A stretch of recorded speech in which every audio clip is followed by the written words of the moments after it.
So you're getting ready to retire and you're worried that you might run out of money.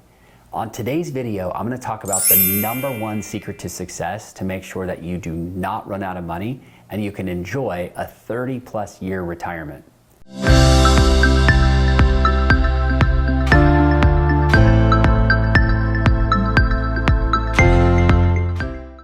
My name is Brad, certified financial planner, and today I'm going to show you how to transition into retirement and stay comfortably retired. Let's jump in.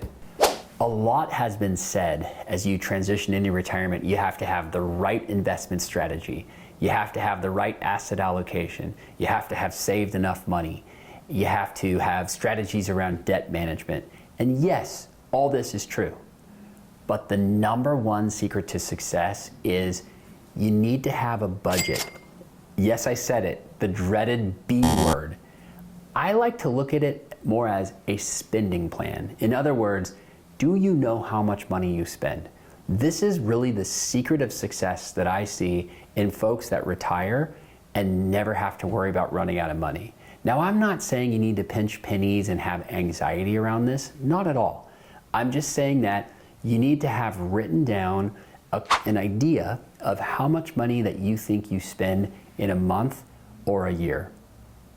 Now look, you might be out there just cringing at this concept right now, but I'm here to tell you this is the #1 secret to success of how people make sure that they retire and never have to go back to work again. I'm also here with some good news that there's a lot of different ways to do this.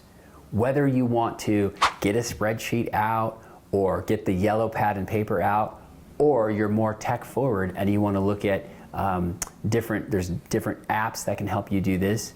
And even credit card companies and banks now have really good programs to help track your spending.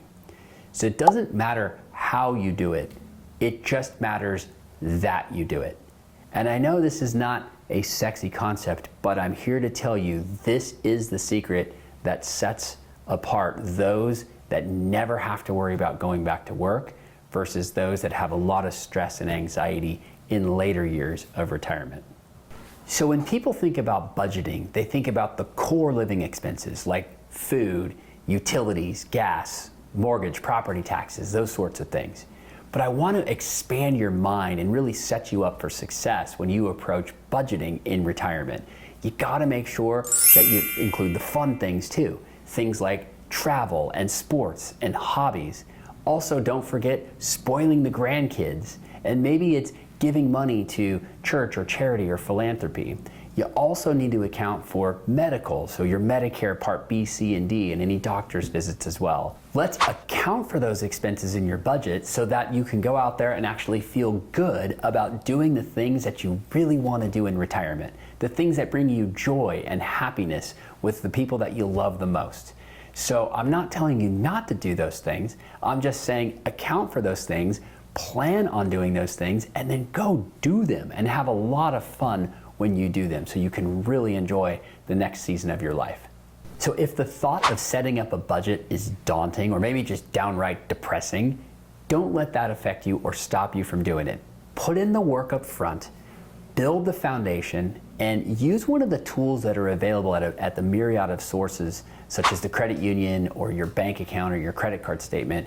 Build that foundation, and once you get your budget or your spending plan working for you, your future self is going to thank you, because then you can always go back, you can track your expenses and make sure that you can stay in accordance to your plan. So as you're preparing your budget, there's 2 key assumptions that you need to make. And the first is inflation.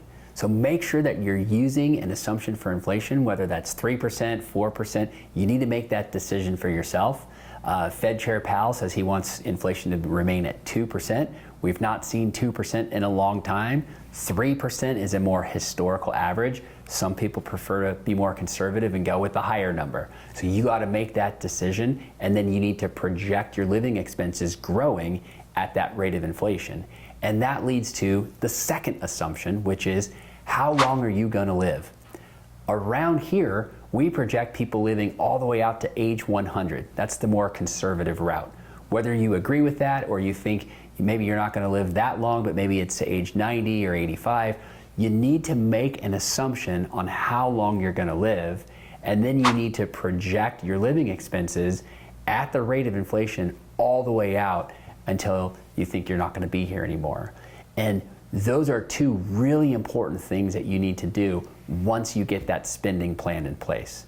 And so if you can stick to this, you too can be like some of the most successful retirees that we see and that we work with, and you can really enjoy the next season of your life and have peace around the issue of money. I know, the budget, the dreaded B word, not your favorite thing to do, but it's going to make or break your overall financial plan. And it's going to be the difference in whether you run out of money or whether you can have peace around the issue of retirement and really enjoy this next season that you've worked so hard to put yourself into. So take the time, put the effort in, build the spending plan. Your future self will thank you later. You will not regret this. And if you need help doing this, please feel free to reach out to my team and I. We'd love to get to know you and partner with you on this journey to help you create peace around the issue of money and make sure that you love retirement. See you on the next one.